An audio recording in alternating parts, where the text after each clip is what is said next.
हम सिंघेश्वर भारती, gram Virpur, post बांकी, भाया मधेपुर, जिला मधुबनी।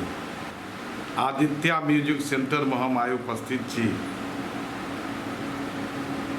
एहिठुमा संगीतक शिक्षा दीक्षा सेहो देल जाइ छै, जे क्रम में ई छोट बालक सेहो एहिठुमा सीख रहा है। किछुए दिन एना भेलन हन, ताहि क्रम में एक गीत ई बच्चा सुनौता। अहाँ की नाम छी बाउ? आजाद कुमार। आजाद कुमार। आइ हिनका से एक गीत सुनल जाओ, आ जो अपने सबके चिक्कन लागे तो हिनका सबके आशीर्वाद, प्रोत्साहन संग संग ई खूब उन्नत करैत संगीत में से आशीर्वाद देल जाओ।